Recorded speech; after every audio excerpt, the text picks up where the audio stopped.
आप लोग मेरे से पहले मिले हुए कौन कौन है? आप चल, मैं पहले भी आया हुआ हूँ और पहले से। आज का दिन विशेष क्यों है पता है?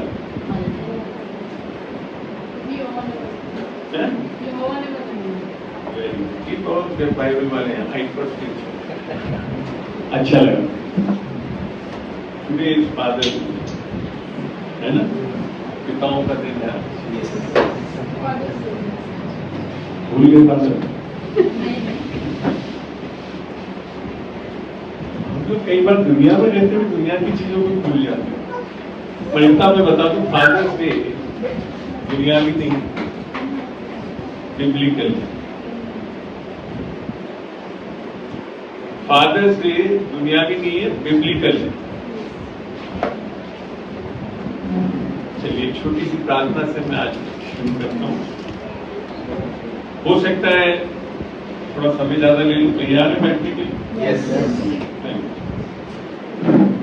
खुदावंद तेरा शुक्र करता हूँ, धन्यवाद देता हूँ खुदावंद, आज तूने मौका दिया खुदावंद कि तेरे बीच में आकर तेरे गहरी वेदों की बातों को इन बच्चों के बीच में बांट सकते। धन्यवाद देता हूँ पवित्र आत्मा, तू आज मुझमें से होकर बातचीत करेगा इनसे और प्रकाशन की आत्मा से इन्हें प्रकाशित कर, ताकि ये खुदावंद जान सके कि पिता कौन है। धन्यवाद देता हूँ इस समय के लिए, सबको तेरे पवित्र लहू में ढांपता हूँ, विशेषकर मेरे पास अभिषेक जी के लिए धन्यवाद देता हूँ। वैसे वो है नहीं, परंतु उनके लिए मेरी विशेष प्रार्थना है खुदावंद कि वो चंगे होकर बहुत जल्द यहाँ से सेविकाई करने वाले हैं। धन्यवाद देते हैं, विशेषकर धन्यवाद देता हूँ एक एक जन के लिए जो यहाँ पे जुड़े हुए हैं खुदावंद, यीशु के नाम से मांगता हूँ, आमीन।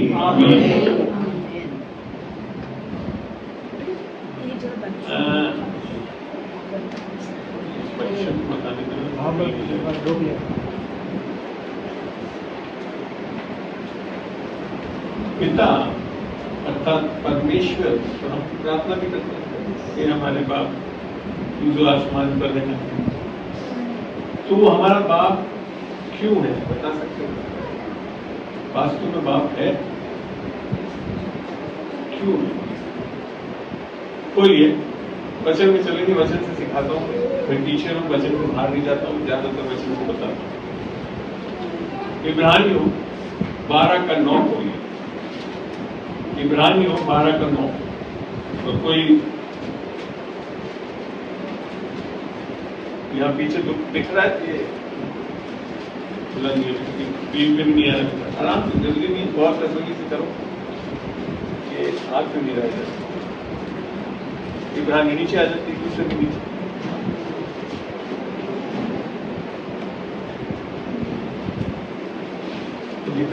पुराने नियम में ढूंढ रहे हो आप, नए नियम में ढूंढ, घबराओ मत।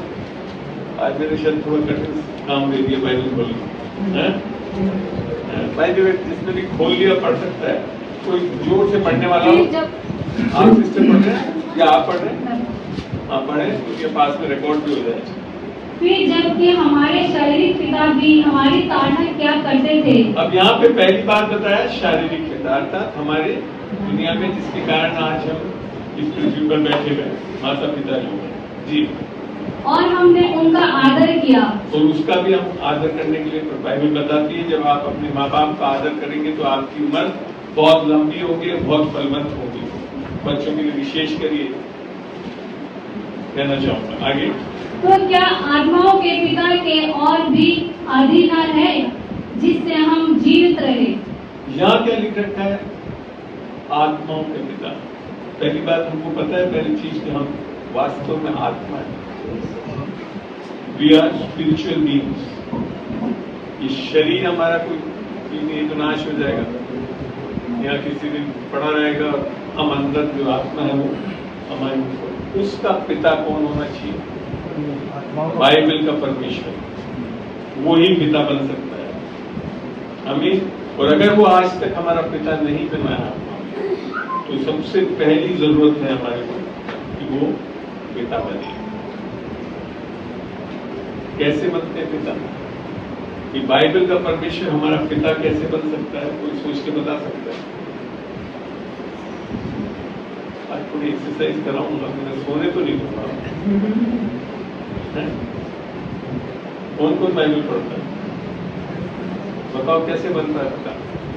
ये बाइबल का परमेश्वर हमारा पिता कैसे बनता है? वो हमारी प्रताड़ना करता है।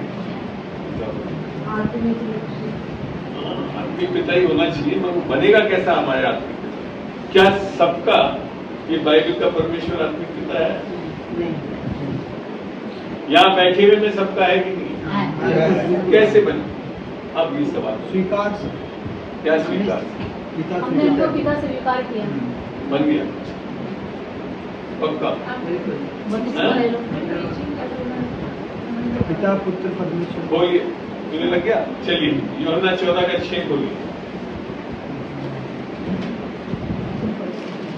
यूहन्ना 14:6।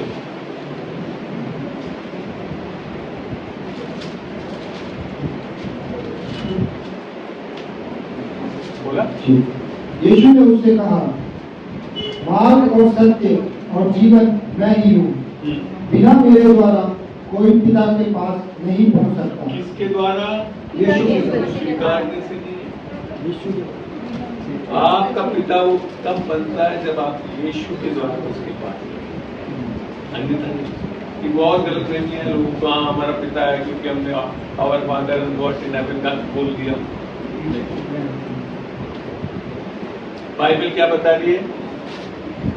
मार्ग और सत्य और जीवन मैं ही हूँ। बिना मेरे द्वारा कोई पिता के पास नहीं पहुँच बिना सकता। यीशु मसीह के द्वारा कोई पिता के पास नहीं जा सकता। यहां ऐसा लिखा क्या है? स्वीकारने से। अब आता है अगला सवाल, यीशु के द्वारा मतलब क्या हो? कैसे हम पिता के पास जाते हैं? यीशु के, यीशु का नाम, यीशु का नाम पवित्र है क्योंकि पिता परमेश्वर के पास से कोई कोई नाम नहीं। तो क्या यहाँ जब लिखा है बिना कोई मेरे द्वारा पिता, यहाँ ये नहीं लिखा कि बिना मेरे द्वारा कोई परमेश्वर के पास नहीं जा सकता। परमेश्वर के पास बहुत लोग जाने की कोशिश करते हैं, सारे धर्म वाले कोई परमेश्वर को ही ढूंढ रहे, जानते नहीं, वो एक अलग बात है। और जानना बहुत जरूरी है, और जानना यीशु मसीह के द्वारा ही है कि वही मार्ग, वही सत्य, वही जीवन है ना। तो ये जो कह रहा है यीशु मसीह, तो ये क्यों कह रहा है? कोई सोचो, घबराओ मत। जब तक आप लोग थोड़ा बाइबल की समझ को लेकर चलते हैं। आगे क्या लिखा, क्या पढ़ते हैं? 7वीं आयत पढ़े तो, यदि तुमने मुझे जाना होता तो मेरे पिता को भी जानते। आगे और उत्तर अब- यहाँ पे, अगर तुमने यीशु को जाना होता तब पिता को भी जानते। तो यहाँ स्पष्ट कर दिया यीशु मसीह ने कि जानने के लिए सबसे पहले किसको जानना है? यीशु को जानना है, तब जाकर हम पिता को जान सकते हैं। सही मैं बता दूं, मैं इस रूप से बता रहा हूँ, मैं भी एक ईसाई परिवार में से था। 40 साल की उम्र तक मैंने यीशु को अपना पिता को जाना, वैसे ईसाई था। तो ईसाई हो जाने से यीशु को जान नहीं लेते, पिता को नहीं जानते। चलिए, और अब उसे जानते हो, अब क्या बोल रहा है वो आगे, पिता को भी जानते हो और अब उसे जानते हो और उसे देखा भी है। अभी आप लोग से बहुत लोग ने कबूला कि हम जानते हैं, कबूला भी है। मैं आपको बताऊं, ये जब बता रहा था तो चेलों को बता रहा था, उस टाइम चेले, तो जवाब क्या मिला चेलों से पता? अभी यीशु मसीह ने बड़ा स्पष्ट बताया, यदि तुम मुझे जानते हो, जाना होता तो मेरे पिता को भी जानते, और अब उसे जानते हो और उसे देखा भी है। जानना तो छोड़ो, देख भी लिया। और फिलिप्पुस क्या बोल रहा है? फिलिप्पुस ने उससे कहा, हे प्रभु, पिता को हमें दिखा दे, यही हमारे लिए बहुत है। तो जब वो 3.5 साल हाथ चले हुए लोगों को अभी भी नहीं समझ में आया पिता को, आप और हम मान के चलो नहीं जानते आधे से ज्यादा है? क्या लिखा है? फिलिप्पुस ने उससे कहा, हे प्रभु, पिता को हमें दिखा दे, यही हमारे लिए बहुत है। आपको पता है, आप में से भी अभी भी कई लोग यीशु को तो जरूर मान लेते हैं, अभी भी तलाश में पिता को दिखा दे। कौन कौन से पिता को दिखा दे है? तो ऐसी था ये फिलिप्पुस यही कहा। अब यीशु क्या उत्तर दे रहा है? यीशु ने उससे कहा, हे फिलिप्पुस, मैं इतने दिन से तुम्हारे साथ हूं। ये देखो, कोई ऐरा गैरा व्यक्ति नहीं बोल रहा है, जो 3.5 साल तक साथ में रहे हुए लोग बोल रहे हैं, उनको यीशु मसीह समझा रहा है। हे फिलिप्पुस, मैं इतने दिन से तुम्हारे साथ हूं और क्या तुम मुझे नहीं जानता? हो सकता है हम में से बहुत सालों से चल रहे हैं, मान रहे हैं यीशु को, तब भी अभी तक सही रूप से यीशु को नहीं जानते। जिसने मुझे देखा है उसने पिता को देखा है। मैंने अगर यीशु को देख लिया तो आपने पिता को देख लिया। तो क्यों कहता है कि पिता को हमें पिता?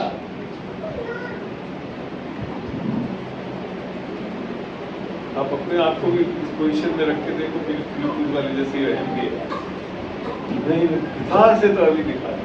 अगर आप यीशु से संतुष्ट नहीं हैं तो आप पिता को भी नहीं देख पाए। ये कहना चाह रहा था। आगे क्या लिखता है 10वें आयत? क्या तू विश्वास नहीं करता कि मैं पिता में हूं और पिता मुझ में है?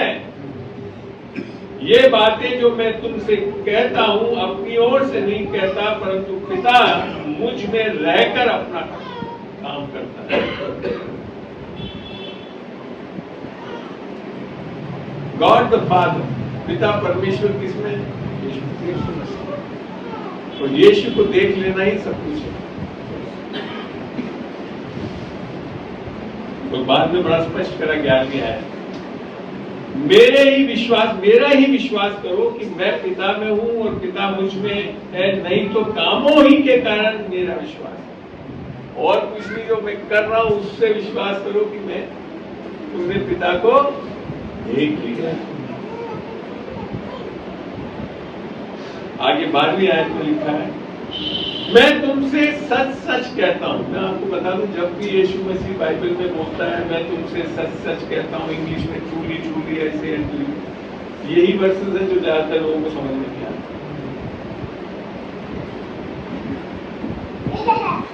इसीलिए यीशु मसीह विशेष ध्यान दिलवाता है, यानी तो बहुत ध्यान से पढ़ना और समझना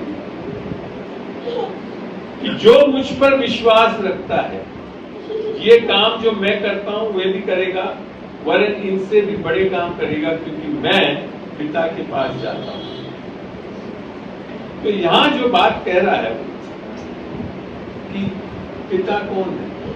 अगर यीशु को आपने देख लिया और जान लिया, पिता को जान लिया। और यीशु को जानना क्या है समझते हैं आप? आपने अनंत जीवन के बारे में पढ़ा? क्या है अनंत जीवन? बाइबल के अनुसार अनंत जीवन क्या है? तो आगे बढ़ूंगा नहीं जब तक जवाब नहीं।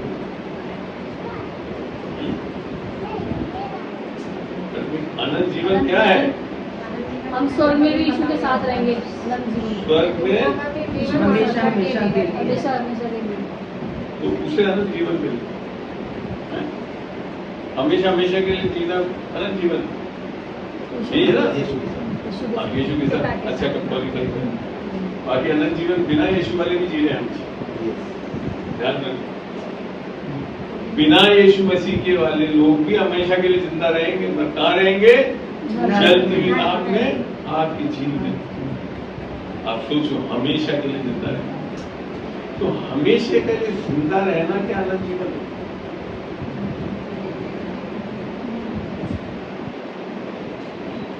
ये क्योंकि हमारे अक्सर कलीसियाओं में बस यही मान के चलते हैं हम कि हमेशा हम यीशु के साथ निस्संदेह रहेंगे। मैं ये भी कह रहा हूँ कि पर क्या वो अनंत जीवन? वो तो फिर मैंने हमारे मरने के बाद शुरू होगा। कितने लोग मानते मरने के बाद हमारा अनंत जीवन शुरू होगा? अभी से है। Very good. तो अनंत जीवन क्या है? इसको भी हम बाइबल से देखते हैं। यूहन्ना 17 खोलिए। और मैं पढ़ रहा हूं 1 से, यूहन्ना 17:1 से। यीशु ने ये बातें कही और अपनी आंखें आकाश की ओर उठाकर कहा, हे पिता, वह घड़ी आ पहुंची है, अपने पुत्र की महिमा कर कि पुत्र तेरी महिमा करे, क्योंकि तूने उसके सब प्राणियों पर अधिकार दिया है। जिन्हें तूने उसको दिया है उन सबको वे अनंत जीवन देंगे। देने वाला कौन है? पिता के पास मिलाने वाला कौन है? तो यीशु बहुत पिवटल चीज है भाई, खुद परमेश्वर। आगे चलकर बताऊंगा। अब अनंत जीवन को बताया यीशु, अनंत जीवन है क्या बात है। 30वीं आयत में लिखा है, और अनंत जीवन ये है, ये नहीं कि वहां जाकर वो रहेंगे, वहां पे नहीं सीमित है। यहां बताया अनंत जीवन ये है कि वे तुझ एकमात्र सच्चे परमेश्वर को और यीशु मसीह को जिसे तूने भेजा है जाने। अब एक चीज मेरे को बताओ, जब यीशु मसीह परमेश्वर तो यहाँ ये क्यों लिखा एकमात्र सच्चे परमेश्वर को और यीशु मसीह को जिसे तूने भेजा है जाने? बाइबल पढ़ते वक्त दिमाग लगाया, रीजनिंग नहीं करोगे ना, अकल नहीं लगाओगे तो बस पढ़ के भूल जाओगे, कुछ नहीं समझोगे। यह दोनों दिन के लिए क्यों लिखा?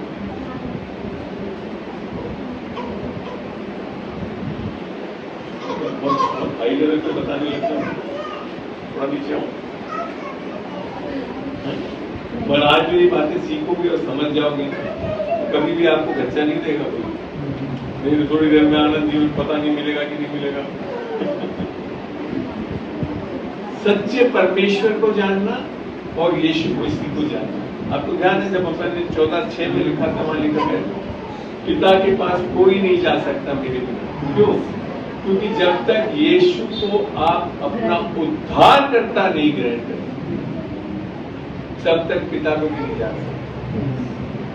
और उद्धारकर्ता क्यों? क्योंकि हम सब ने पाप किया और हमारे को पाप की माफी की आवश्यकता है।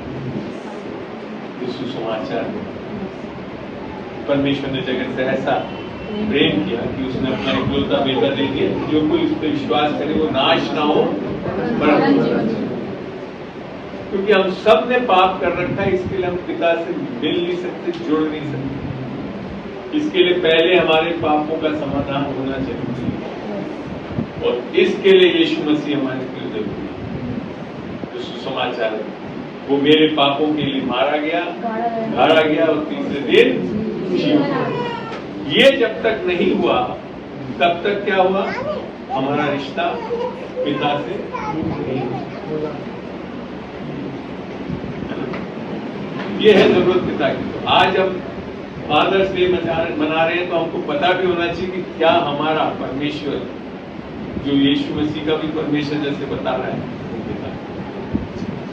अब आपको एक बहुत बड़ा रहस्य बताता हूं बाइबल से। ये पिता और कोई नहीं, यीशु मसीह स्वयं। पढ़ते हैं यशायाह 9:6। यशायाह बुरी ने सर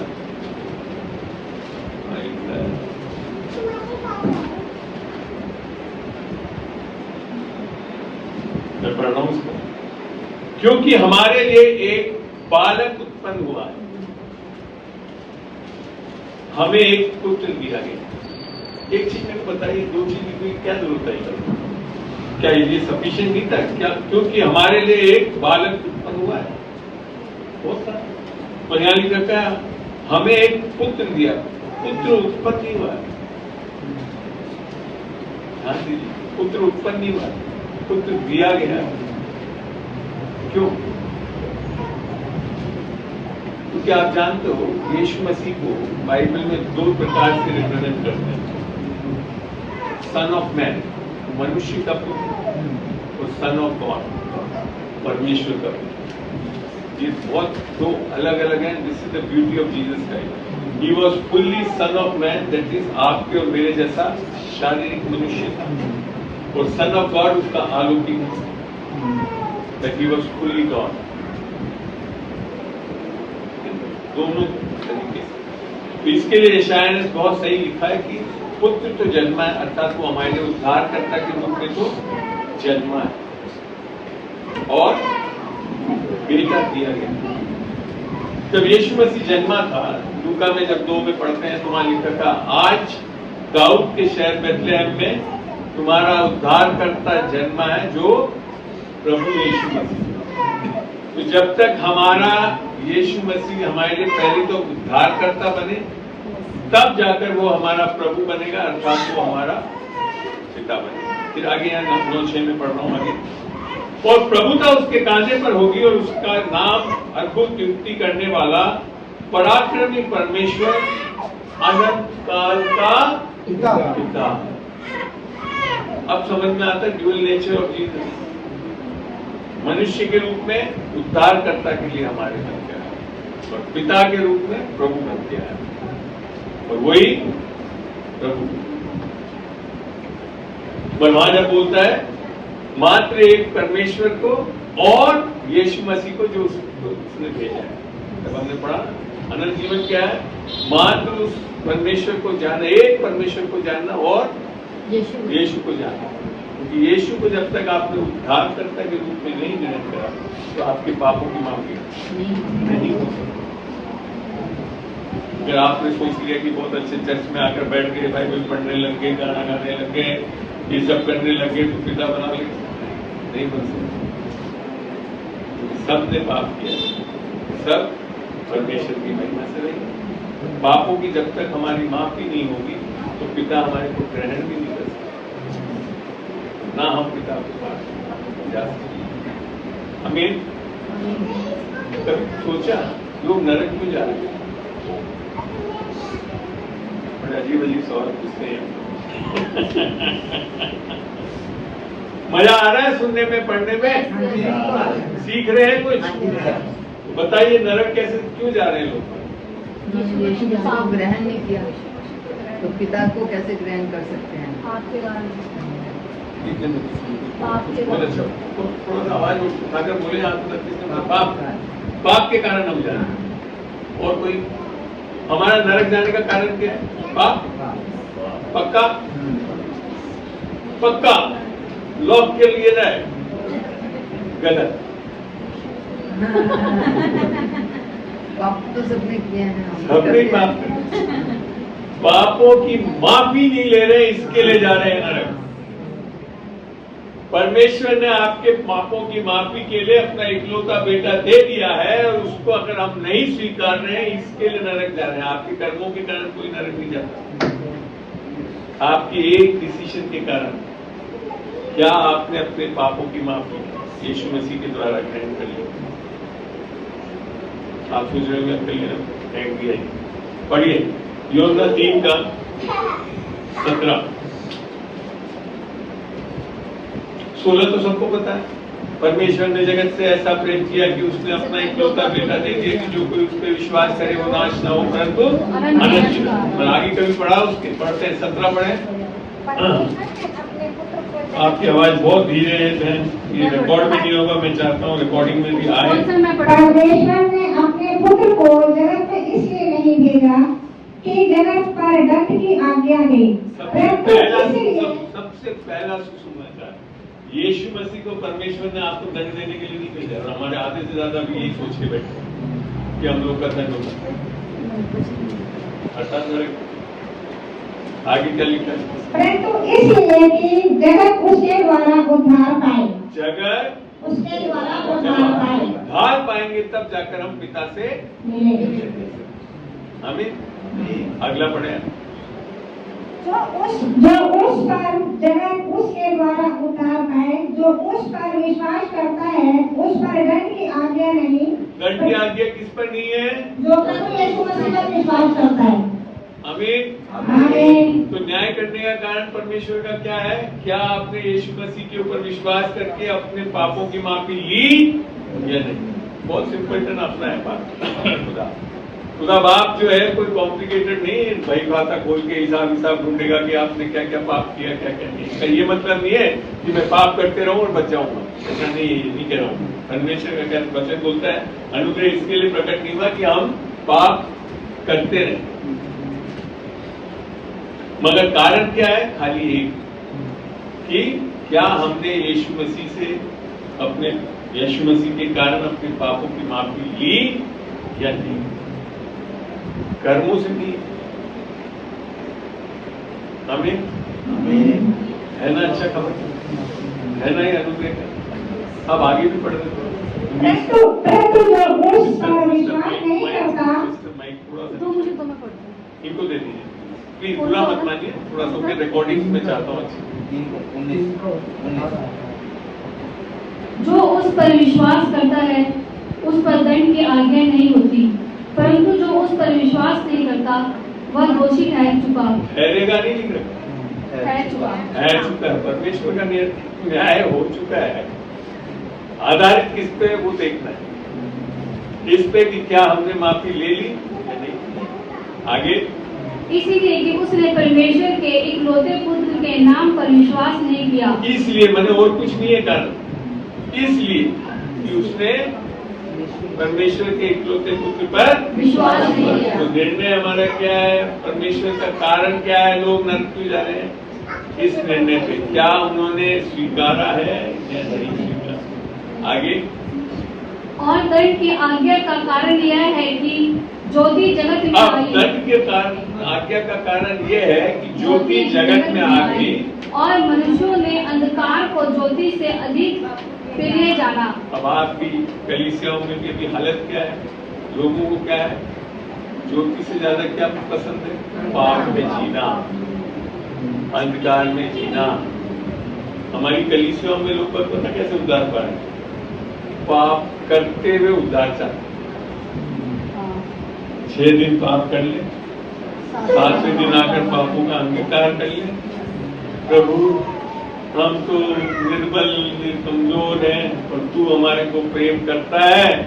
हम जब पापों का अंगीकार कर लेंगे तो हमारे पापों को माफी कर देगा, तो फिर वापिस 6 दिन पाप करते। ये उद्धार नहीं है। ये सबसे बड़ी भूल है लोगों की।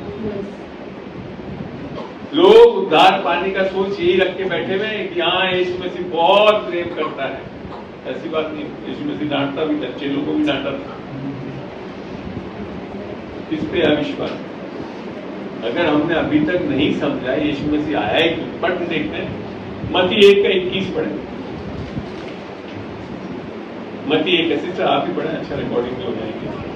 मत्ती 1:21।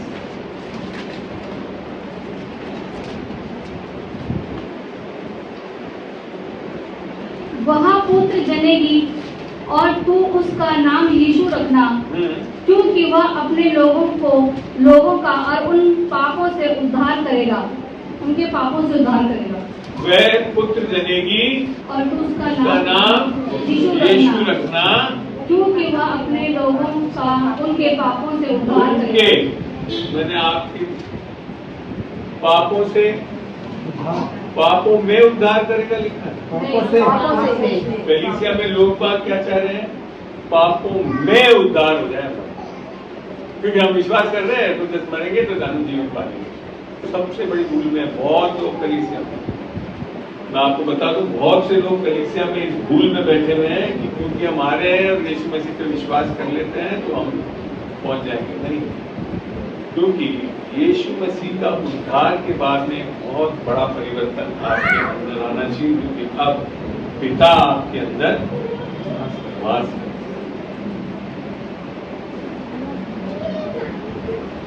पढ़ते हैं इफ्सियों 2 का पहले तो 6 और 7 पढ़े, या 7 और 8। इफ्सियों 2 का 7 और 8।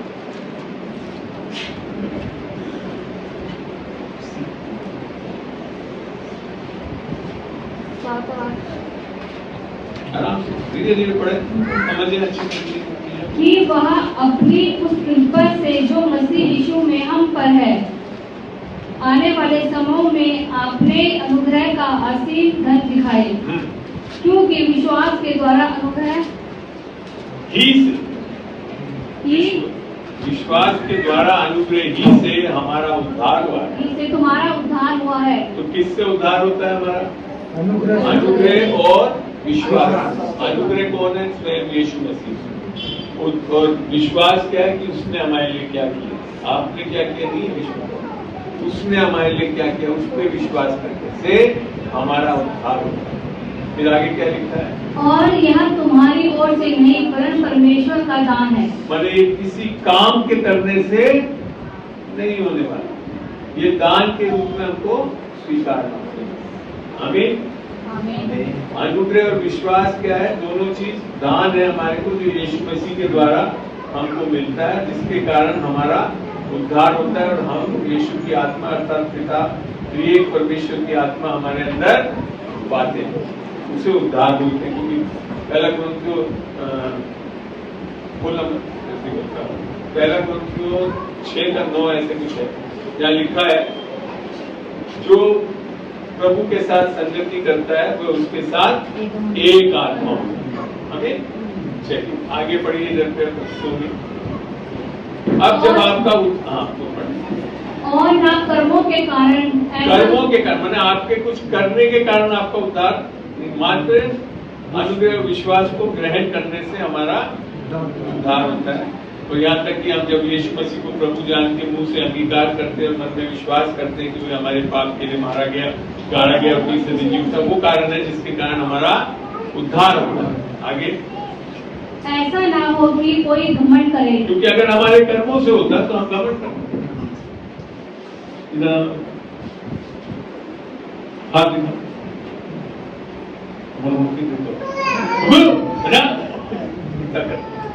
ये गुंजाइश ही नहीं छोड़ती। आगे क्या लिखा है, क्योंकि हम उसके बनाए हुए हैं। अब बोला जब हम उद्धार पा चुके हैं तो किसके बनाए हुए हो जाते हैं, हम पिता में सजे गए। यीशु मसीह में हम नई सृष्टि है, पुरानी बातें जाती रही, सब कुछ नया हो गया। दूसरा कुरिन्थियों 5:17 में लिख रखा है। तो अब क्या लिख रखा है, और मसीह यीशु में उन भले कामों के लिए सजे गए। और मसीह यीशु में भले काम, मैंने आपका जब उद्धार हो गया तो क्या किसके लिए उद्धार हुआ है, भले काम, पाप करने के लिए। भले ऐसा काम, लिखा है। भले काम। तो कलीसिया में जब हम उद्धार पाए हुए वो लोग होते हैं तो क्या होना चाहिए हमारे अंदर, भले काम। भले कामों से उद्धार नहीं होता, उद्धार होने से क्या उत्पन्न होता है, भले काम। भले काम। तो अगर आपको अपनी पुष्टि होनी है कि हमारा, पर ये मत सोच लेना कि कुछ भले काम कर रहे तो मेरा उद्धार हो गया, वो बिल्कुल गलत है। मेरा उद्धार हो गया इसलिए भले काम करना। उद्धार होने से निस्संदेह भले काम ही करोगे, पापों में नहीं धसे रहोगे। आई बात समझ, ये सत्य है भाई। ठीक है, एक जगह और से भी पढ़ते हैं, पहला कुरिन्थियों 6:9, 10 और 11 पढ़ेगा। पहला कुरिन्थियों 6:9, 10 और 11।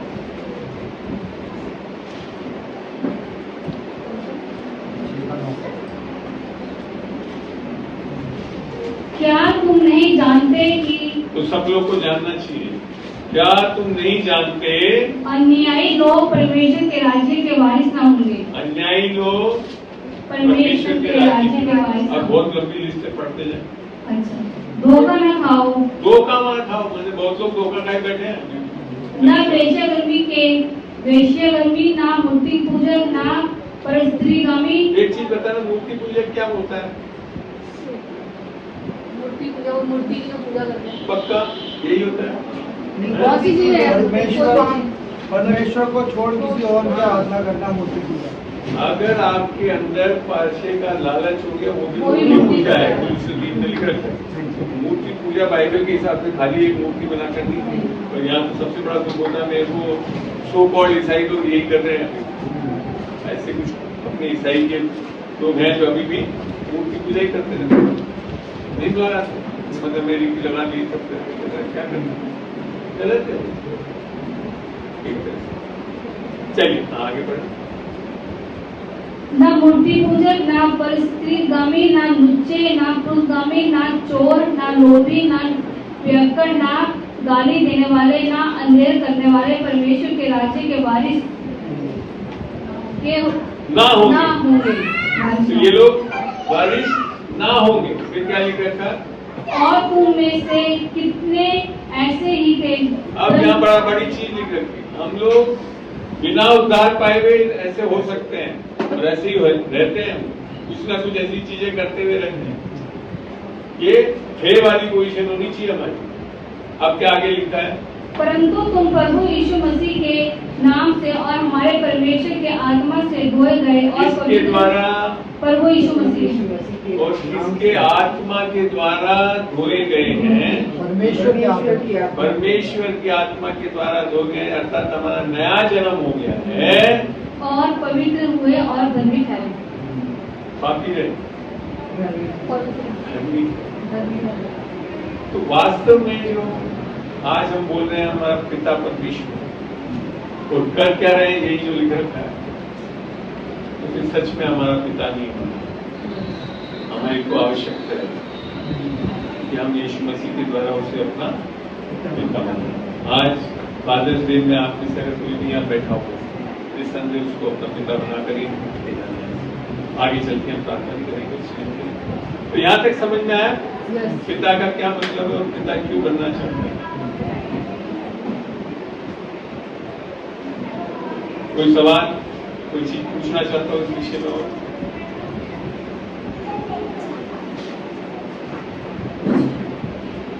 आपको पता है काय के लिए पिता बनना बहुत जरूरी है? परमेश्वर हमारा पिता वास्तव में जैसा विचार सब चीजों सही भी है, कुछ हद तक लोग चेले बना रहे हैं,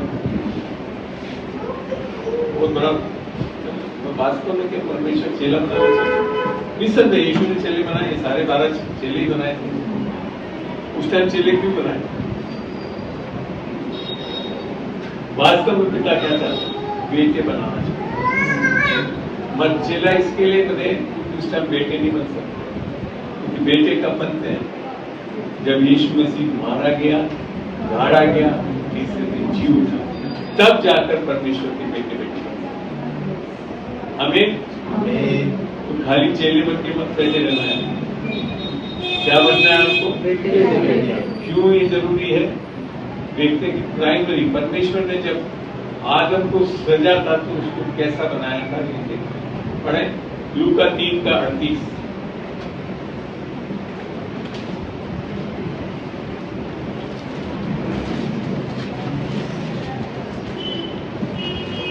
मेरा ये मतलब कहीं नहीं है कि चेले बनाना है, कहना कि गलत चीज है। यीशु मसीह ने भी चेले बनाए, सब चेले भी सही नहीं रहे, छोड़ गए, एक में से धोखा ही दे दिया। 3:38 लूका 3:38। हाँ ये खोल रखा बेटा, लूका 3:38। और वह एनोश का और वह शेत का और वह आदम का और वह परमेश्वर का पुत्र था। क्या था आदम? क्या था आदम? आदम था। आदम परमेश्वर का पुत्र था। इसी के लिए ये बाइबल का परमेश्वर पिता होना पड़ता है। परमेश्वर की इच्छा यही है। हमें और ये पूरा किया है ना। पढ़ते हैं रोमियो 8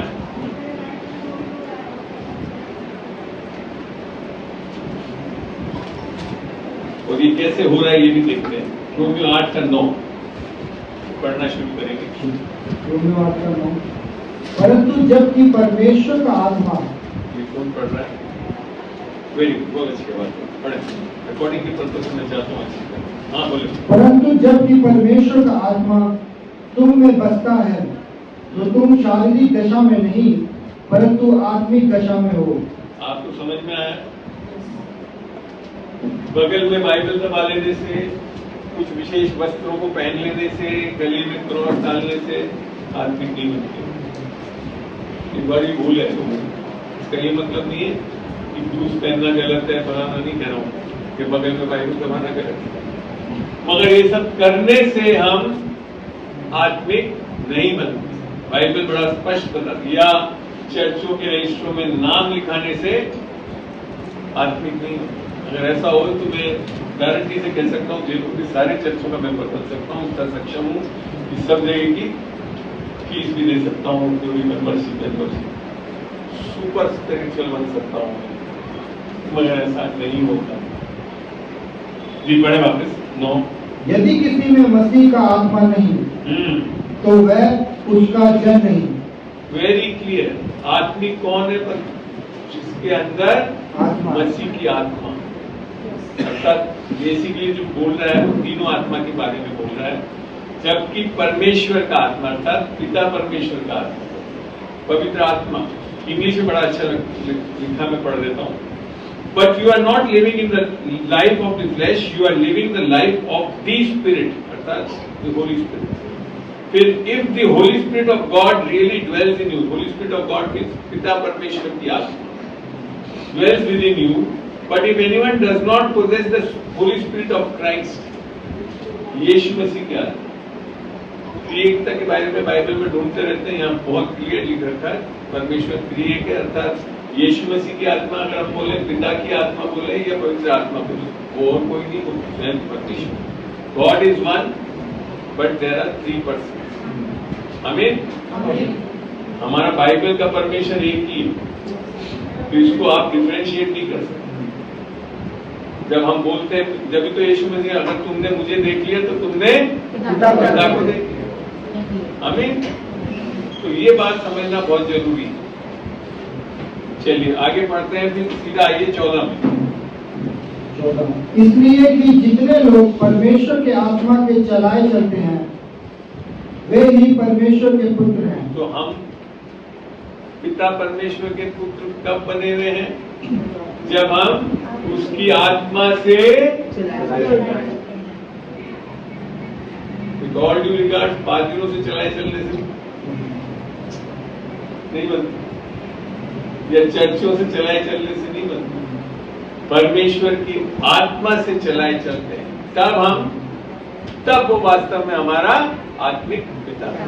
हमें चलिए 15, क्योंकि तुमको दासत्व की आत्मा नहीं, दैट मीन्स आत्मिक जगत में जब तक हम यीशु मसीह के द्वारा आत्मा नहीं पाए हुए हैं, तो हम किसकी दासत्व में हैं? एक आत्मा है, अर्थात शैतानी ताकत है। तो कौन लाने वाला था? आदम के कारण है। आमीन। चलिए आगे। क्योंकि तुमको दासत्व की आत्मा नहीं मिली कि फिर भयभीत हो, परंतु लेपालकपन की आत्मा मिली है, जिससे हम हे अब्बा हे पिता कहकर पुकारते हैं। मेरे को बड़ा अच्छा लगता है बाइबल में पवित्र आत्मा ने हे पिता करके दिया। वास्तव वर्ड है, हिंदू वर्ड है अब्बा। तब जाकर हम उस पिता को पिता के अब्बा फादर। अगर आपने देखा हो ये नाम पुराने नियम में सारे नाम है बाइबल के परमेश्वर की, राफा, इलोहीम, कई चीजें नाम, हीलर, प्रोवाइडर, एबेनेजर, अब्बा फादर नहीं जाते, क्योंकि यीशु मसीह ने जब क्रूस का काम पूरा किया तभी ये संभव हो पाया कि हम इस पिता को वास्तव में अब्बा के रूप में जान सकें। अब आप जानते हो, अगर आज पार्ट वैसे बना रहे हैं, हमको कितना उत्साहित होना चाहिए कि हम इस बाइबल के परमेश्वर को पिता के रूप में उसमें ग्रहण कर लिया, तो हमारा पिता बन गया। आमीन। बोला कुछ पूछने चाह, अच्छा लगा? तो दिस इज द रेवलेशन। ये सबसे बड़ा प्रकाशन है नए नियम में आकर, जो पौलुस यहाँ बताता है कि अब हम परमेश्वर को पिता के, अब जब वो पिता है तो आपने कभी सोचा आप पिता होकर क्या क्या करते हैं बच्चों के? क्या क्या करते पिता हैं? कौन कौन पिता है आप बताएं, आप पिता होकर बच्चों के लिए क्या क्या करते हैं?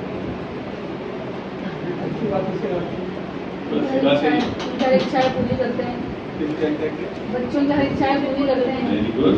अच्छा बुरा और बोलो। अच्छे पिता अरे आप लोग क्या करते हो पूछ रहा हूँ। परमेश्वर क्या करता है? जब कभी वही बच्चे गलत काम करते हैं तो हमेशा पिटाई नटाई सब में लगी रहती है। अरे ये पिता परमेश्वर प्रेम का परमेश्वर है। आज ये पिटाई पिटाई नहीं करता है, यही तो समझना है।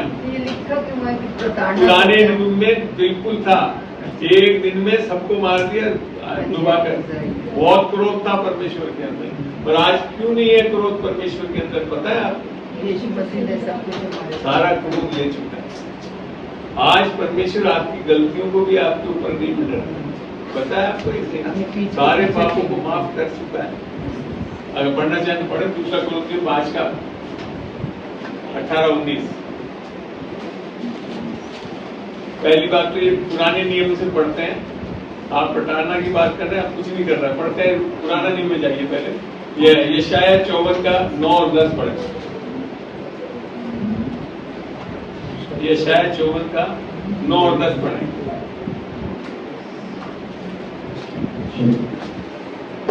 जी, यह मेरी दृष्टि में नूह के समय के जल प्रलय के समान है।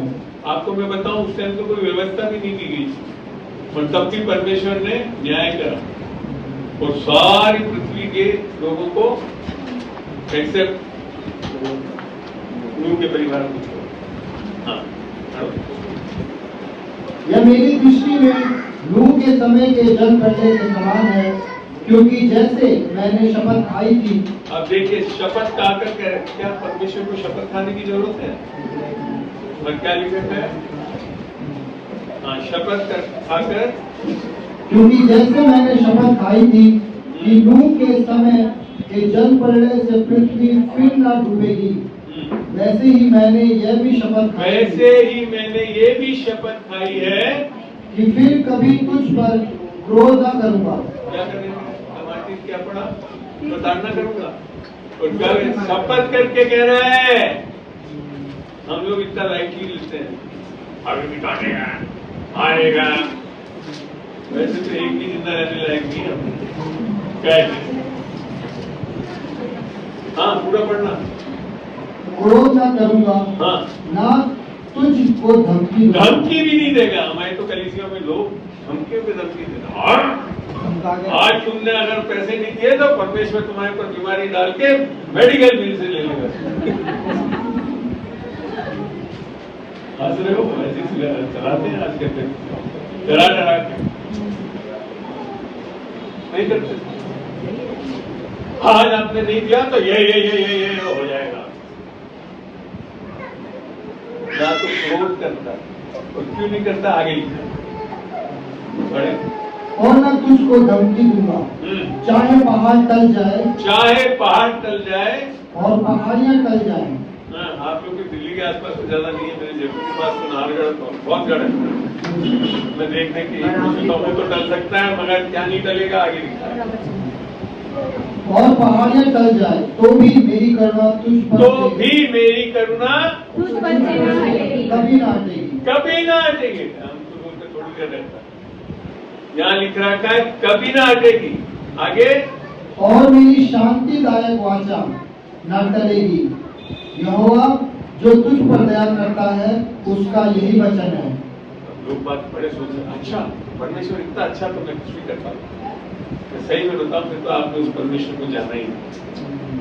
अगर आपके दिल में अगर ये आ रहा है कि आज मैं कुछ बात करता हूँ, तो पौलुस ने जब इस अनुग्रह को सिखाया और रोमियो 6 में आकर यही हुआ, खोल के पढ़ते हैं।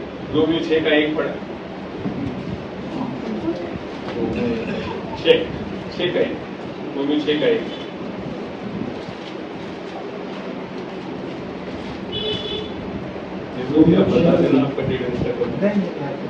तो हम क्या कहें?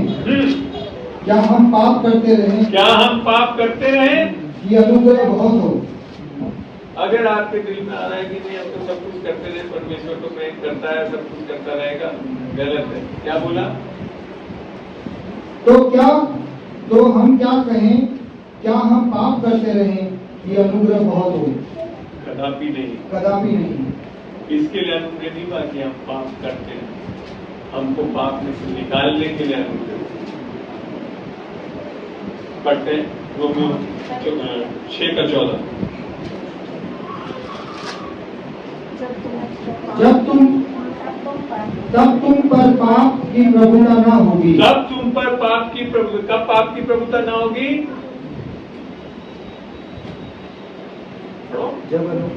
ना आगे बेटा। तब तुम पर पाप की प्रभुता ना होगी, क्योंकि तुम व्यवस्था के अधीन नहीं वरन अनुग्रह के अधीन हो। जब अनुग्रह आपके ऊपर होता है, यीशु का अर्थात यीशु मसीह जब आपके अंदर आता है, तो आप पाप नहीं करते थे, आप पाप में से निकल आते। इसके लिए अनुग्रह होगा। पढ़े इसी में रोमियो 5 का 17, 18, 19 पढ़े, नहीं 20, 21 पढ़े। व्यवस्था बीच में आ गई कि अपराध बहुत हो, आपको परंतु पता है व्यवस्था से पाप उठता नहीं है, अपराध बढ़ता है। आपको बेस्ट एग्जांपल बताऊं इस देश में कॉफी घोटाला है, सबसे ज्यादा आतंकवाद बढ़ा, इनकम टैक्स एक्ट लाओ, सबसे ज्यादा इनकम टैक्स चोरी। व्यवस्थाओं से पाप को कम नहीं किया है। यीशु परमेश्वर ने भी जो 10 आज्ञाएं इसके लिए नहीं दी कि पाप को खत्म करना, वो तो ये दी थी कि पता पड़े कि पाप क्या क्या कर रहे हो, इसके लिए दी गई। हाँ पढ़े। व्यवस्था बीच में आ गई कि अपराध बहुत हो। आपको पता है कब अपराध बढ़ा? व्यवस्था कितने साल तक चले इजरायली लोग, किसी ने मूर्ति पूजा करी, कुछ करी, और यहाँ मूसा 10 नियम लेकर आया भी नहीं अभी तक। और सबसे बड़े एरन साहब, सबसे बड़े पादरी क्या कर रहे हैं? लाओ रे सारा सोना लाओ। व्यवस्था में एक ऐसा बल है आपको पाप करने का। हम सोचते हैं 10 नियमों को पढ़ के पालन कर लेंगे तो सही हो जाएंगे, बिल्कुल नहीं हो सकता। 10 नियम आपको पाप में से निकालने के लिए नहीं देंगे, आपको बोध कराने के लिए दिखेंगे कि पाप क्या क्या है।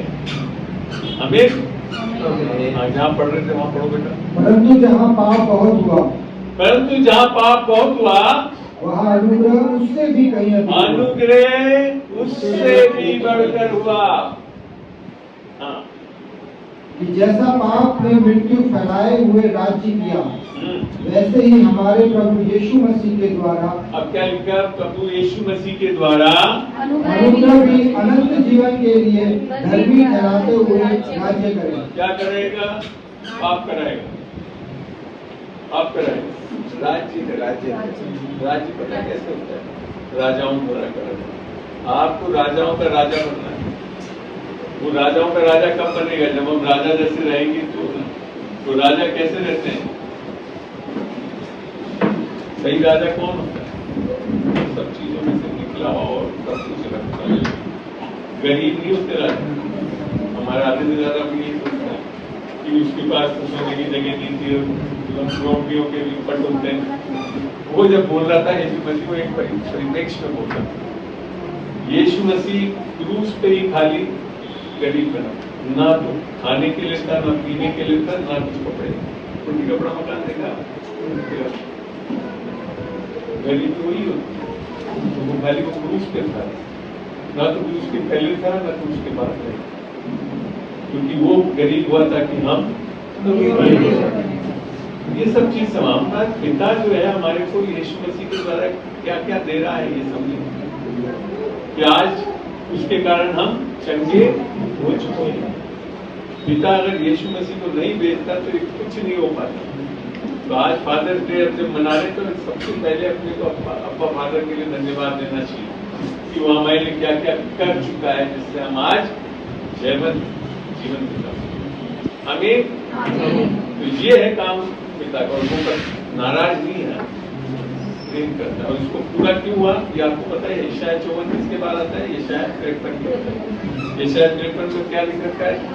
यशायाह 53 6 से जब पढ़ते तो वहाँ क्या लिखा है? निश्चय उसने हमारे रोगों को ले लिया, निश्चय उसने हमारे पापों को ले लिया। ये जब ये सब हो चुका है, इसके कारण भविष्यवाणी के रूप में 54:9-10 कहा गया था, जो हमारे लिए लागू होता है। नए नियम वालों के लिए है, वो पुराने नियम वालों के लिए नहीं थी भविष्यवाणी, वो हमारे और आपके लिए थी, क्योंकि यीशु मसीह आने वाला था। इसके कारण ये संभव हो कि आज हमसे परमेश्वर क्रोध नहीं करके वो पिता के रूप में रहेगा, प्रेम करता है। वो सचमुच में हमारा अब्बा फादर हमें बहुत प्यारा परमेश्वर है। ये आपको हाथ में तेरे उठाए रखना चाहते हैं, ये आपको हर चीज मुहैया कराना चाहते हैं। आज अगर हम फादर्स डे मनाना है तो सच में अब्बा फादर पिता के लिए हमारे को परमेश्वर का दिन रोजाना प्रतिदिन मनाना चाहिए।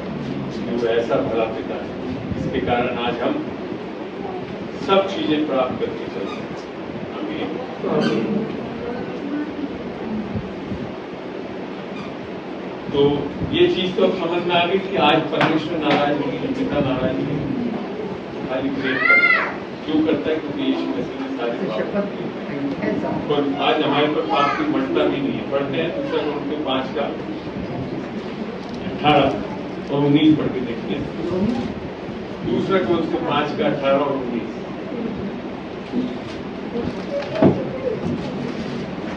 आपके कोई सवाल हो अपने कुछ सुनने में? हाँ, ये सब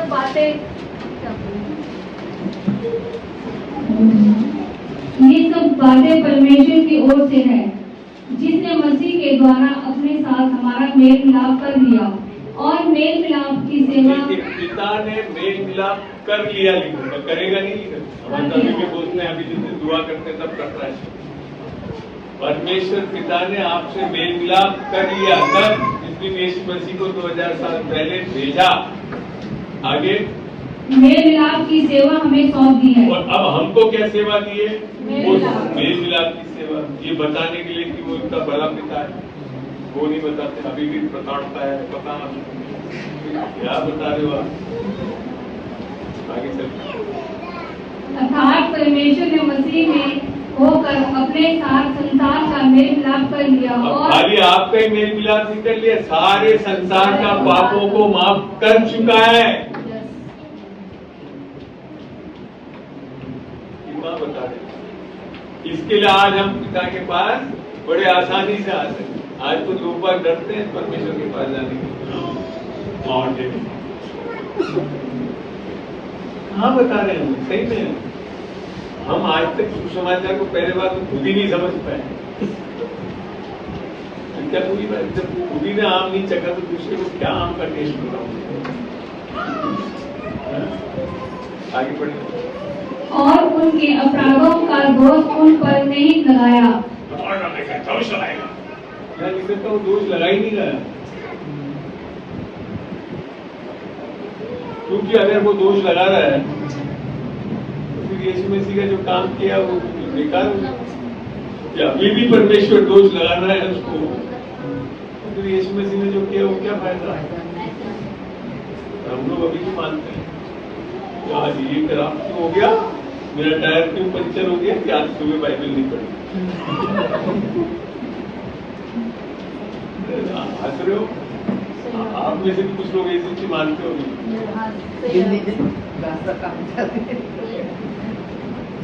सही में बाइबल को पढ़ोगे और समझोगे, इस पिता को तो जानोगे कितना महान परमेश्वर है। आगे बढ़ो, आप पढ़ो। और उसने मेल मिलाप का वचन हमें सौंप दिया है। अब हमारे को मेल मिलाप का वचन सौंप दिया है क्या? और मैं तो आज सौंपा हुआ काम पूरा कर रहा हूँ। आगे इसलिए हम मसीह के राजदूत हैं। क्या है? मसीह के राजदूत। राजदूत क्या करता है? मानी बुद्धि। राजदूत का क्या काम है? किसी देश में जाकर के अपने देश की बात, किसी दूसरे देश में जाकर के अपने देश की एम्बेसडर जिस देश का वो प्रधान है उसकी बात को ले आकर दूसरे देश के प्रधान को बताना, वो है काम राजदूत का। हमारे लोग क्या कर रहे हैं? जो देश का प्रधान जो बोल रहे हैं यीशु मसीह और पिता परमेश्वर तो बोल रहे हैं, वो तो नहीं बता रहे। जाकर बोल कह रहे वो अभी बताना देता है बड़ा। क्या राजदूत हो आप तो विश्वदूत हो। गलत चीजें बता रहे हैं। परमेश्वर प्रेम के बारे में बता ही नहीं रहे। पिता कितना प्रेमी है, वो नाराज नहीं है, ये बता रहे हैं। आगे क्या लिखा है? मानो परमेश्वर हमारे द्वारा विनती कर रहा है। हाँ। हम मसीह की ओर से निवेदन करते हैं कि परमेश्वर के साथ मेल मिलाप कर लो। तो अब एक पार्ट हमारा भी है, क्योंकि वो कर चुका है तो आज हम अपना मेल मिलाप कर सकते हैं। किसके द्वारा? यीशु मसीह। क्योंकि यीशु मसीह ने कोई भी मेरे पिता के पास नहीं जा सकता, मैं ही मार्ग, मैं ही सत्य और मैं ही। और अगर मुझे तुमने देख लिया तो तुमने, अगर आपने यीशु मसीह को पा लिया है तो आप पिता को भी जानते हो, पवित्र आत्मा को भी जानते हो, यीशु मसीह को भी जानते हो, क्योंकि वो है प्रिय परमेश्वर जो हमारा पिता है। आमीन। और वो जब पिता है तो हमारे पास आज चंगाई ले सकते हैं, आज हमारे में उन्नति हो सकती है, सब कुछ हो सकता है। अगर आज भी इस चर्च में किसी ने उस पिता को नहीं जाना है तो मैं चाहूंगा वो आगे आ जाए, मैं उसके लिए प्रार्थना करना चाहूँगा। अगर कोई है नहीं तो हम आगे बढ़ते हैं। और मैं आपको मैं इसके लिए चाह रहा हूँ कि we can keep some time for prayer and नहीं, और आपके अभी भी कोई सवाल हो तो जो भी पूछ सकते हो। आपको इतना अच्छा मौका कोई नहीं पास कर देता होगा सवाल पूछने का। किसी के भी कोई सवाल नहीं, कोई भी बच्चों के किसी के बहुत अच्छा मौका है। अभी तक मैंने कोई चीज ऐसी बताई जो वचन के अलग अपना विचार बताया, आपके विचार होते उनको भी वचन से सही कर दिया। हमें एक फायदा है आपको जब आप पूछोगे। किसी के अंदर कोई शंका? मेरा ना एक प्रश्न है, वो हाँ। इस मैसेज से नहीं, मतलब वो थोड़ा हटके है जी। कि जब वहाँ लिखा है कि जब 2 या 2 से ज्यादा होते हैं तो मैं उनके बीच में मौजूद होता हूँ। हाँ। तो जब कोई अकेला इंसान होता है, आपको प्रेयर पता करता आप है, कभी भी अकेले नहीं। आपके अंदर यीशु मसीह, आप अकेले भी रहकर जब दुआ करते हैं खाली आप नहीं, ये एक परमेश्वर है। पढ़ते हैं इसको कुलूसियों 3 का 9 और 10 पढ़ते हैं। ये तो है, हम अभी भी है फिजिकल चीजों को ज्यादा मानते हैं। हम आत्मिक जगत के आत्मिक लोग आत्मा में हमारे कौन कौन साथ है उसको मान्यता रखता है। बाकी आप 110 जन को भी खड़ा कर दो प्रार्थना करो, कुछ नहीं होगा, क्योंकि अगर वो लोग आत्मिक नहीं हुए तो कुछ नहीं बदलने वाला। पढ़िए कुलूसियों 3 का 9 और 10।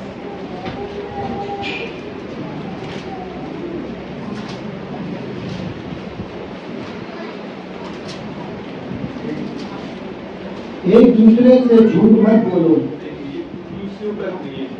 अच्छा 2 का 2 3 बोलिए, 2 का पढ़ो। क्योंकि उसमें ईश्वरीयता हाँ, की सारी ये यीशु मसीह के लिए बोला गया, क्योंकि उसमें ईश्वरीयता की सारी परिपूर्ण अर्थात यीशु मसीह पवित्र आत्मा पिता और सबसे परिपूर्ण था, संपूर्ण था, सदैव वास करती है। सदैव वास करती है। आंटी सदैव वास करती है। आगे में क्या लिखा है? और तुम उसी में भरपूर हो गए हो। क्या हो गए हो? उसी में भरपूर हो गए हो। आधे बने में अब समझ में आता है जब बोलता है कि 2 है 2 से अधिक। आप जब अकेले भी खड़े हो रहे तो आपके साथ पवित्र आत्मा है, पिता है, यीशु मसीह, आप सारी प्रार्थनाओं को कर सकते। हमें आत्मा में परमेश्वर आपके शारीरिक चीज को नहीं देखता, वो आपके आत्मा को देखता है। और कुछ सवाल?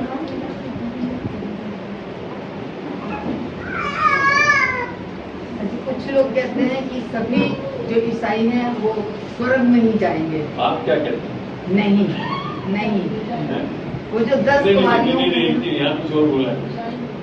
सारे स्वर्ग में कौन जाएंगे। ईसाई लोग नहीं जाएंगे, सारे ईसाई नहीं जाएंगे, ये भी बताओ। यीशु मसीह में आप ईसाई नहीं बनते, आप मसीह बनते। मैं पहले ईसाई था, 1998 में मैं मसीह बन गया। मसीह बनने से हम जाएंगे, ईसाई नहीं जा सकते।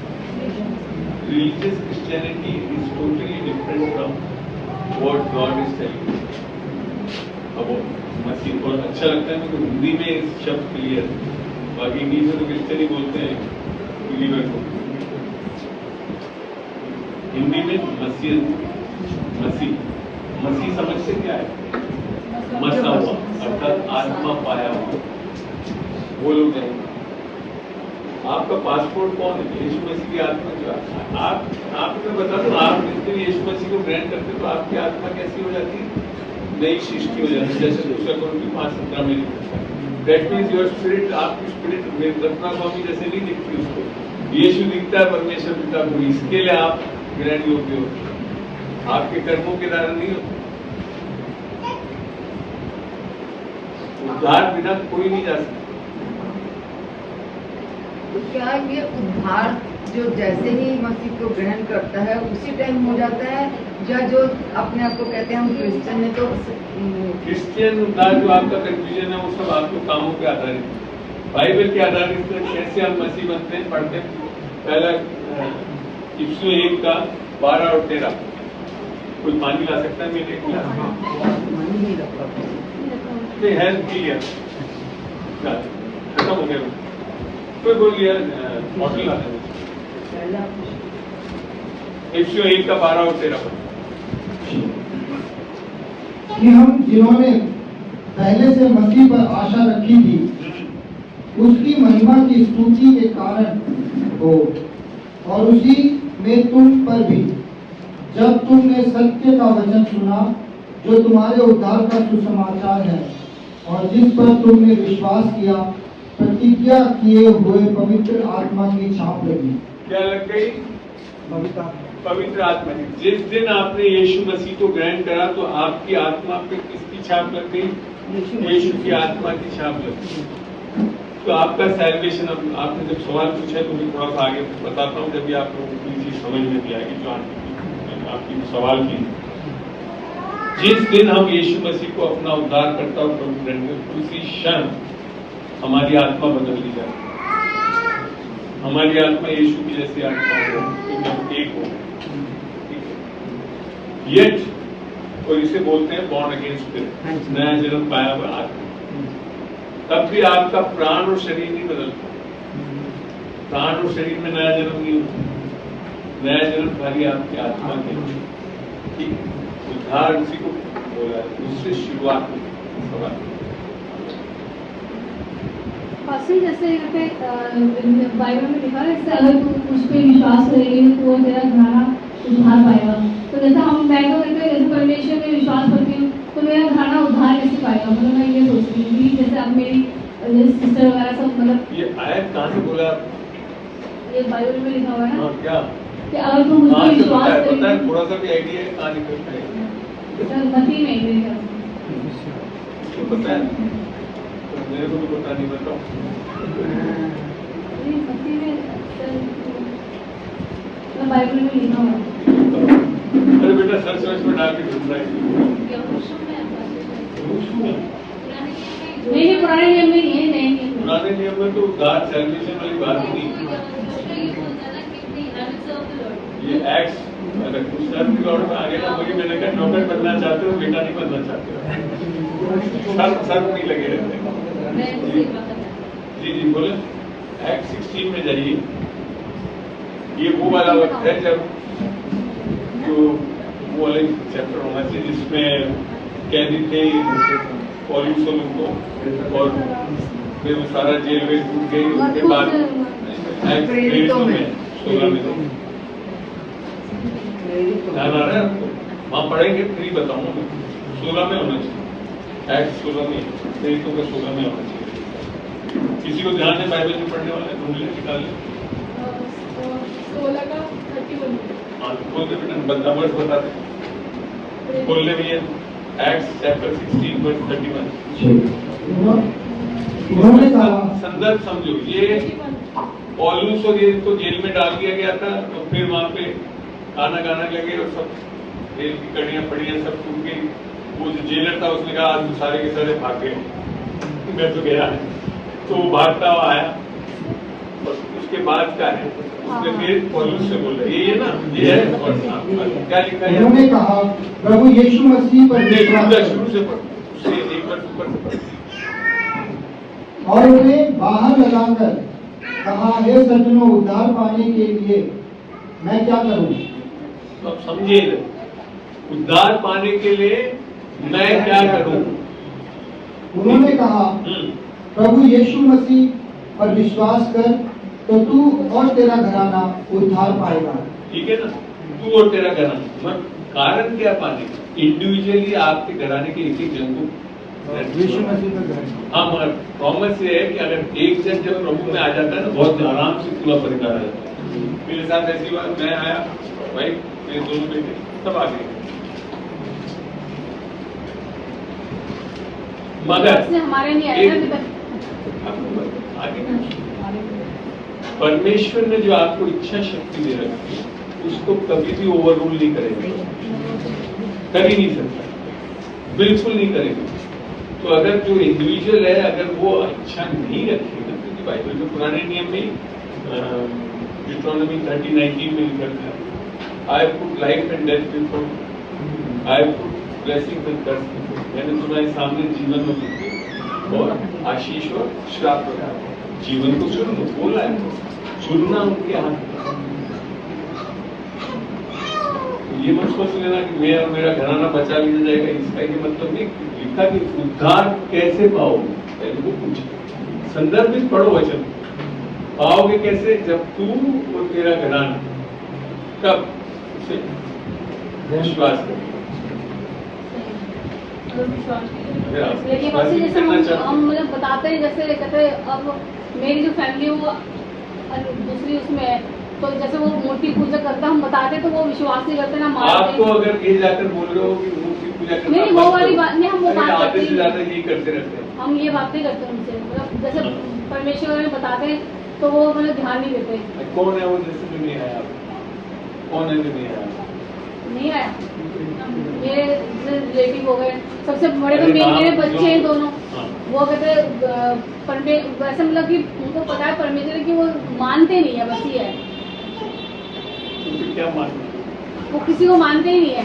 आप ही करते, वो कहते कोई कुछ नहीं है ना परमेश्वर, कुछ ऐसे मतलब बेटा ऐसे बोलता। तो मुझे थोड़ा सा बच्चों को लेकर थोड़ी टेंशन होती है कि मतलब ये बच्चे मानते नहीं है। आपको बताऊं क्यों नहीं आया? क्योंकि आप टेंस हो जाते।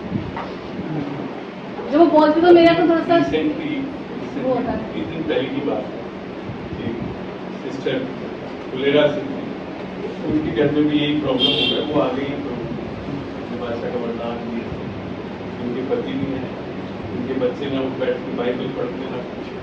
और उन्होंने मेरे फोन करा, व्हाट्सएप कॉल, मैं कुछ काम कर रहा था अपना, बैठ के काम कर रहा था भाई। पहले मेरी भाई ने उसको काफी ताकि मैं विश्वास करूँ, पुराना करूँ, मैं सुन रहा था सब बात। फिर मैंने क्या बोली, आंटी 13 साल हो गए, मेरे को समझ में नहीं आता ये कैसे आएंगे, मैं इतना बोलती हूँ इन लोगों को, ये करो वो करो ये करो। मैंने बोला 12 साल, मैंने कहा 12 साल नहीं, अभी 13 साल भी ऐसी करते थे, कोई नहीं आता। क्योंकि तुमने अभी तक अपने लोगों को परमेश्वर के हाथ में नहीं दिया, तुम बदलने में लगे। परमेश्वर बदलने वाला परमेश्वर है, आप नहीं बदल सकते। और जब आप एक्चुअली में जो चीज है ना, जब पत्रस ने लिखा था cast your care on to him, English में तो, हिंदी में तो बड़ा हल्का हो जाता है, अपनी चिंताओं को उसको, एक्चुअली चिंता नहीं है। Word care in English is not only चिंता, आपकी जो अच्छी चीजें हैं वो भी केयर होते हैं। जैसे आपके बच्चे जो है वो केयर है ना, तो उनको उनके हाथ में दे दो। हाथ में कैसे देते हैं? दिया फिर आप बदल, आप अपनी बदल। फिर दूसरी जो प्रॉब्लम है चिंता करना, वरी, रो कर बोल दी, अंकल मेरे को समझ में नहीं आता, मेरे को इसीलिए समझ में नहीं आता, समझ में जाएगी तेरे, आ ही नहीं सकता। बिब्लिकली क्या है पता, पिता को जब आप दे रहे हो तो you should rejoice, you should love. हम क्या करते हैं, जैसी कोई परीक्षा में पढ़े तो क्या होगा, बाइबल में क्या लिखा है, पढ़ो याकूब 1:5, James 1:5।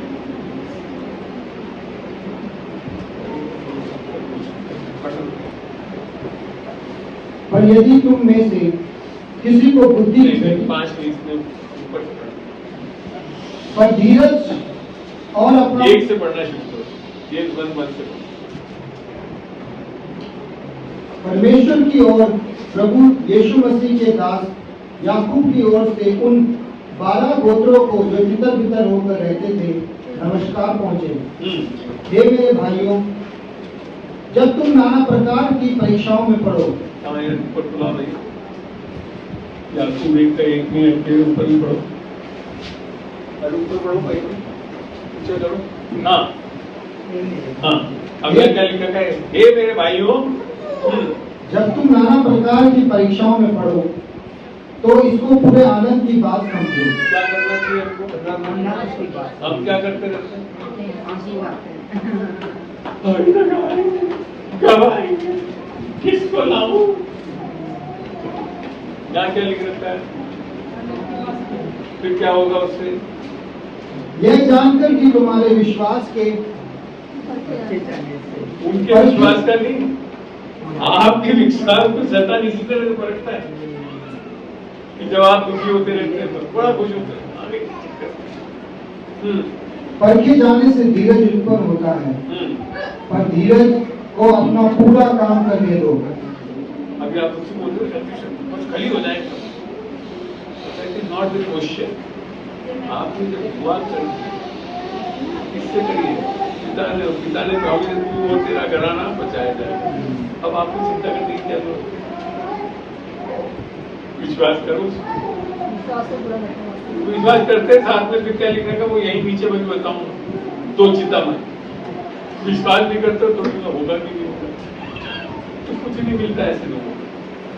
Basically the problem is with us only, हमारी प्रॉब्लम है ये। आपको क्या पढ़ना बेटा? अपना पूरा काम करने दो कि तुम पूरे और सिद्ध हो जाओ। क्या लिख रखा है? नहीं हो गए क्या लिख रखा है? सिद्ध हो जाओ। सिद्ध कब होते हैं? जब परीक्षा होती है, शैतान परीक्षा लेगा नहीं आता, तब हमको मैं जानती हूँ मेरे पिता मेरा घराना बचाया जाए।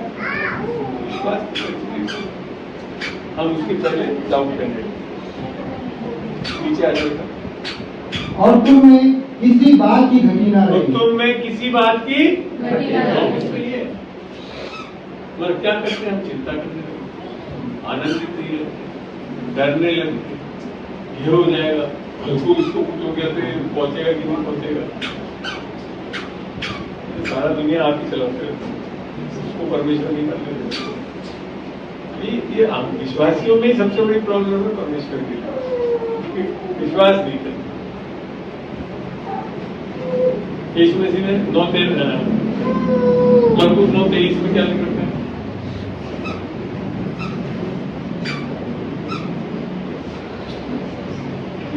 आगे वो पढ़ ले, दो चिंता वाला जरूर पढ़ना, आपको तो पूरा समझ में आएगा। 9:23 मरकुस 9:23 पढ़ो बेटा।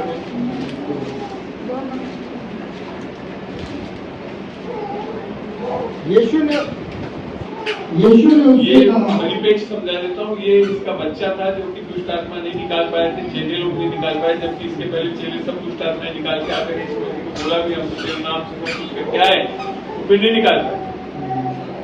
तो उसने आगे बोला प्रभु तेरे चेले तो नहीं कर सके, तू तो कुछ कर दे। तो यीशु मसीह ने कहा चल मैं निकाल देता हूँ। ऐसा नहीं बोला, पहले क्या बोला? यीशु ने उससे कहा, यदि तू कर सकता है यह बात, तो बहन यदि आप कर सकती है तो क्या? यह क्या बात है? विश्वास करने वाले के लिए सब कुछ हो सकता है। सब कुछ होगा। आप भी, मैं भी ऐसी सोचता था पहले। मेरे फादर 91 ईयर्स की एज में आकर उद्धार पाए, मेरी मम्मी डेथ के 20 दिन पहले उद्धार पाई, और मैं नहीं पाई क्योंकि मेरे को प्रॉमिस कर रहा है, आदत नहीं चलता, खुश रहता। और मैं बोला ऐसे ही मैंने बहुत लोगों के जीवनों में देखा, होगा तो वो। आज भी मेरे पास एक भाई है भोपाल से, वो भी काफी परेशान हो रहे थे। वो बेसिकली मोहम्मदन मुल्ला थे, तो उनमें आके मेरे पास वो भोपाल से चल के आए। किसी ने मेरा हम दोनों के उन्होंने कहा था कि अंकल के पास आप जाओ, you will get gift of Holi spirit of other. Bhopal से आए, मित्री प्रभु से मोहम्मदन में दुकान ठहरा दो।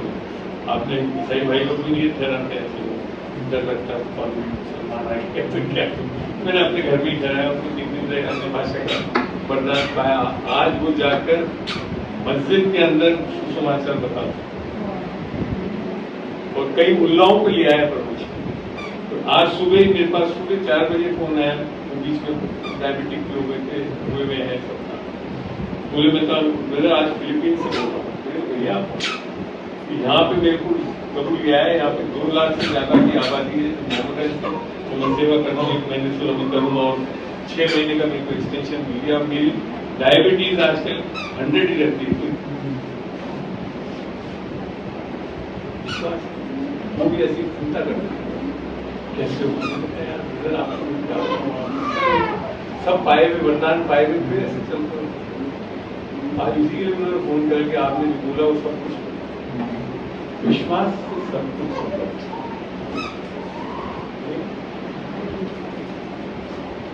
देखो जहाँ तक ध्यान है आपने एक चीज बात जब लास्ट टाइम मैंने यही कही और अभी तक विश्वास नहीं करा कि जो दुआ करनी चाहिए ऐसे समय में। देखो एक तो आप घर वाले होने के नाते कई बार नहीं बता पाते, दुआ आपको ये करनी चाहिए क्योंकि ऐसे लोगों को जो अभिषेकित हो तो उनको सुसमाचार परिस्थिति ये बता दो तो ये ज्यादा ही करते हैं ना, परमिशन नहीं है बिल्कुली ऐसा नहीं है। बाइबल में बताते हैं सबके अंदर परमेश्वर ने अपना बोध कर रखा है, वो एक और कुछ नहीं तो प्रकृति को देखने से ही समझ में आ जाता है कि ये जो भी बोलते हैं ना मैं नास्तिक हूँ, मेरे पास जाके खड़ा करो ये समस्या रखो ना सर, तो आप ही बोलेंगे ये परमेश्वर बचा। ये सब गलत सोच, ये सब आने मत लो, ये सब शैतान आपके डालते हैं। बेटा को प्रॉब्लम होती तो मुझे बोलता है तो मैं प्रार्थना करो मेरे लिए। अच्छा करते रहो, प्रार्थना करते रहो, अब क्यों प्रार्थना करते रहो, नेगेटिव ब्लैकमेलिंग करो, नहीं करूँगी खुद कर। मैं आपको बता दूं आज मिनिस्ट्री करता हूँ, मैंने आज तक कई बार प्रार्थना नहीं की। सबसे ज्यादा पता पड़ा कब, जब कोविड हुआ, सब आ जाते थे चंगा होकर सब कोविड के टाइम में वापस कि अंकल वो कुछ प्रार्थना परेशान कर, मैं क्या करूँ? मैं कहा अगर तुमने यीशु मसीह को ग्रहण कर लिया तो मैंने तुमको उसको समाचार बता दिया, तुम प्रार्थना करो, मैं तो बिल्कुल नहीं करूँगा। ये थोड़ी चलता रहेगा कि तुम मैं प्रार्थना करते रहो और मजे लेते रहो और जब मर्जी प्रभु नहीं ग्रहण नहीं करना चाहिए, छोड़ दो तभी आएगा फिर। तो जिस दिन यीशु मान नाम भी ले लिया ना तो चमत्कार देख लेंगे। ऐसा सामर्थ्य नाम है, मन से किसी ने पुकारा है तो पूरा करता है। ये सब चीजें भी आनी चाहिए डिसिप्लिन में हम करते हैं। और सबसे पहले चीज आनंदित रहना चाहिए, मुस्कुराते रहना चाहिए। और पता परमेश्वर हमेशा आनंदित है, क्यों? क्योंकि उसने सब कुछ कर दिया। ऐसे हम विश्वासियों को भी प्रॉब्लम्स को देख के दुखी नहीं होना चाहिए, चिंताजनक नहीं होना चाहिए, खुशियां मनानी चाहिए। एक तो बड़ा अच्छा लगता है पीछे बोलता था मैंने जब जो चीज दुआ कर दी ना उसके बाद मैं सोचता भी नहीं उसके बारे में, बस हंसता हुआ निकल जाता, फिर उसके बाद सोचता मैंने मेरा परमेश्वर भूलने वाला परमेश्वर नहीं याद रखता है, समय पे पूरा करता है। मगर आप जब चिंता करने लगोगे, दुखी होने लगोगे, ऐसे सवाल आएंगे प्रभु क्या फिर वो सोचता फिर कुछ नहीं मिलेगा। आमीन। मेरा एक प्रश्न है कि प्रार्थना करना ज्यादा इम्पोर्टेंट है या कन्फेशंस करना ज्यादा इम्पोर्टेंट है? ये लोग कहते हैं ना कि आप कन्फेशंस करो, कन्फेशंस करो।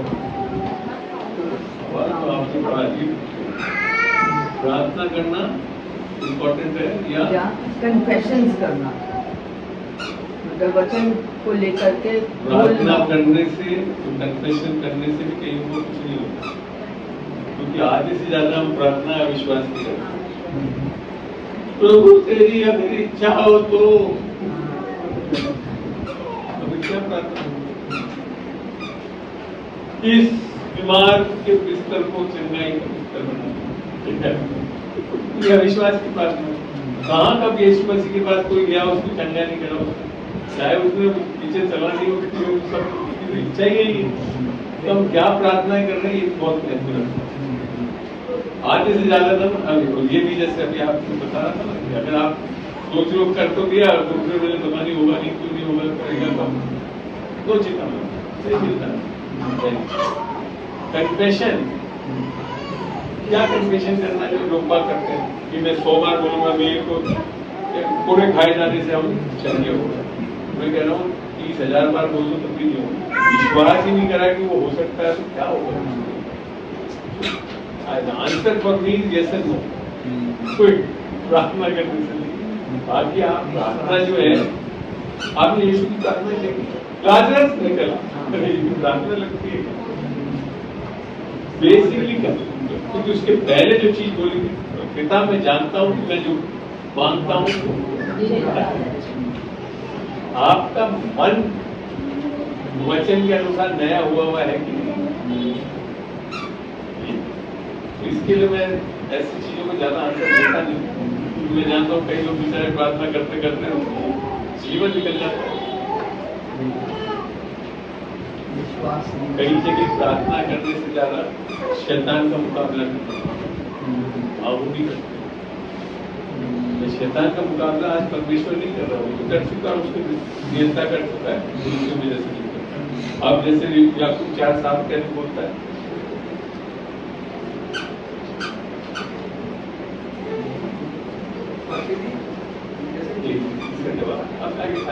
आंसर प्लीज 4:7 पढ़े, याकूब 4:7। इसलिए परमेश्वर के अधीन हो जाओ, इसलिए परमेश्वर के अधीन हो जाओ और शैतान का सामना करो, तो वह तुम्हारे पास से भाग जाएगा। शैतान आपका मुकाबला करता है, आपके परिवार वालों का, उसका सबके पीछे पड़ा हुआ है। अब क्या लिख रखा है, मुकाबला करो और भाग जाओ। कंडीशन क्या है, खाली एक, क्या हम परमेश्वर के अधीन हैं। कोई सोच के बता सकता है परमेश्वर के अधीन कैसे हो? बहुत बड़ा प्रश्न। वो जहाँ वोल्टेज करती है, हाँ क्या वचन के द्वारा, और कोई कैसे होते हैं परमेश्वर के अधीन? विश्वास के द्वारा। क्या विश्वास के द्वारा? विश्वास की परमेश्वर है, जो कुछ नहीं। अच्छा पहले ये बताओ, परमेश्वर के अधीन क्यों नहीं होते लोग? कारण बता सकते, तब समझ में आएगा कि परमेश्वर के अधीन कैसे होता है। नम्र नहीं होते वो, हार्ड हार्टेड होते। सोच के बताओ क्या उसके पहले आपका सवाल भी बता दें आपके प्रार्थना वाली बात है, इसके ऊपर क्या है, परमेश्वर के ऊपर पूरा विश्वास नहीं करते, अविश्वास करते। जब विश्वास करते तो जब तो विश्वास करें तो सब कुछ संभव है। प्रार्थना भी करने की जरूरत, विश्वास करने से सब कुछ संभव हो जाता है। हाँ बताइए, आप कैसे परमेश्वर के अधीन नहीं होते? अपनी इच्छाओं के सामने पढ़ते हैं, बाइबल से पढ़े, रोमियो 10:3 पढ़े।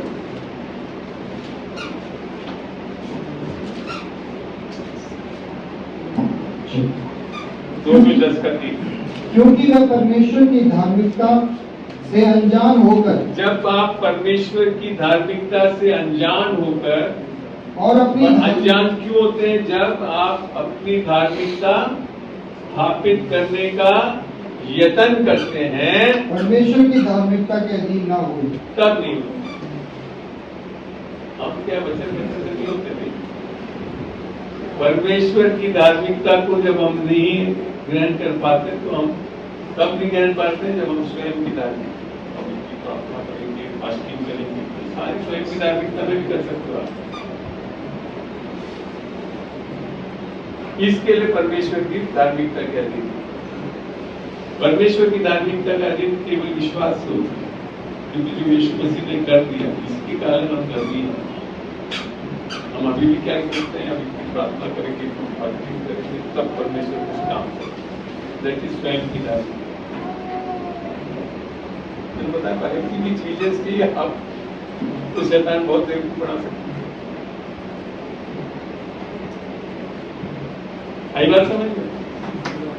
तो जैसे आप क्या पूछें, विश्वास तो कंपल्सरी है। विश्वास की मैं आपको बता दूं, विश्वास की बात है कि निरंतर प्रार्थना में लगे हो, विश्वास तो कंपल्सरी है। विश्वास की जो वो समझा, विश्वास की आपका विश्वास से नहीं होता, परमेश्वर का विश्वास है जो आपके अंदर होना चाहिए। राई का दाना काफी है पहाड़ों पे। हमारा विश्वास क्या है? आधे से ज्यादा हमारे कर्म आधारित है कि हम आज इतनी बाइबल पढ़ लेंगे, आज इतनी फास्टिंग कर लेंगे, इतनी देर तक वर्सेस बोलेंगे, तो हम विश्वास पे चलेंगे। विश्वास न्यू टेस्टामेंट में दान है, आप कमा नहीं सकते उसको, 2-3 जगह गिफ्ट।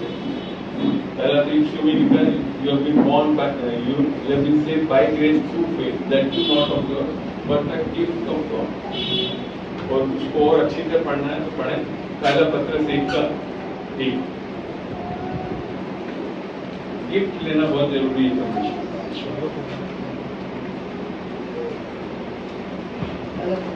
पहला पत्रस 1:1, नहीं सॉरी, दूसरा पत्रस 1:1, दूसरा पत्रस 1:1।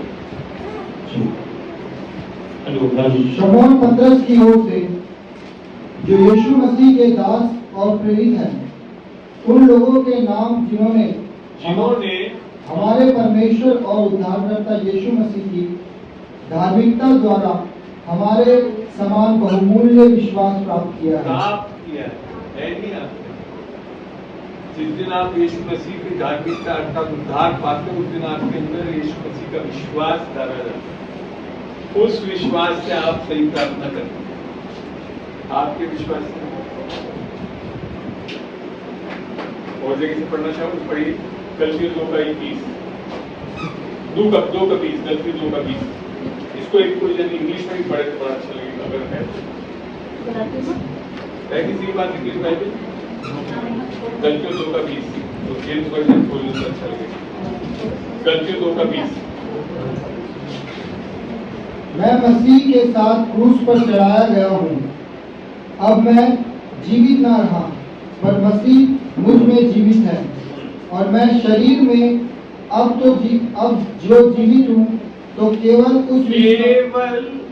उस विश्वास से जीवित हूँ जो परमेश्वर के पुत्र पर है। ये हिंदी में ऐसा लग रहा है कि हमारा कोई विश्वास, इंग्लिश का कोई पढ़ सकता है, मोबाइल में नहीं रखता।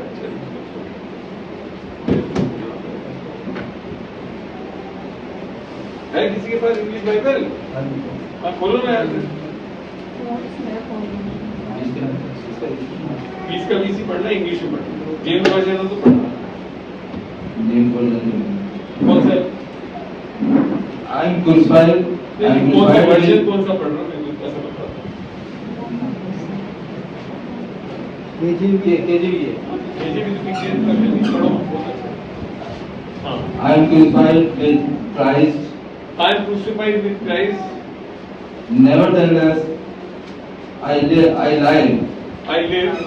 live, yet not I, but Christ lives in me.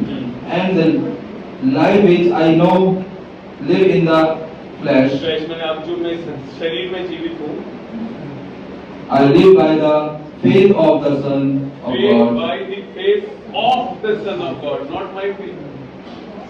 आपके विश्वास से नहीं जिया जाता, विश्वास जीसस के विश्वास से जिया जाता।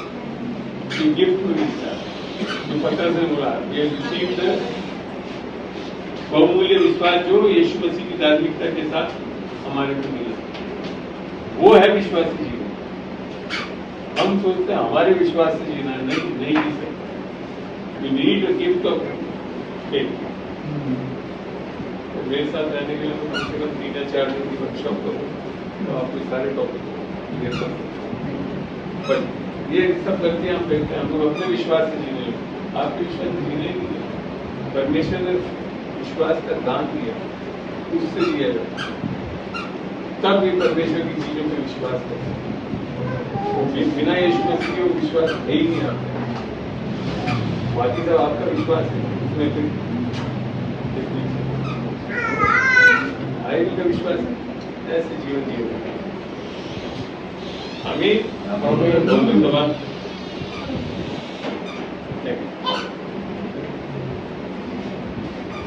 मैं छोटी सी एक दुआ उसके बाद भी अगर कोई पूछना चाहें पर्सनली पूछ सकते हैं। आपको किसी भी विषय में प्रार्थना करानी याद आपने से कोई भी व्यक्तिगत रूप से परमेश्वर को ग्रहण करना चाहता हो। प्रभु तेरा धन्यवाद देता हूँ आज के दिन के लिए, खुदावंद इस समय के लिए, खुदावंद आज ये मौका दिया कि तेरे वचन की सेविका यहाँ चर्च में कर सका। विशेष बात अभिषेक के लिए धन्यवाद देता हूँ, उनकी माता जी के लिए भी धन्यवाद देता हूँ जो यहाँ मौजूद है। खुदावंद धन्यवाद देते खुदावंद कि तू सच्चा जीवता परमेश्वर है जो आज बीज बोया है 100 गुना फल लाएगा। धन्यवाद देते एक एक को मैं आशीष बोलता हूँ, शालोम बोलता हूँ यीशु के नाम से। आमीन। आमीन।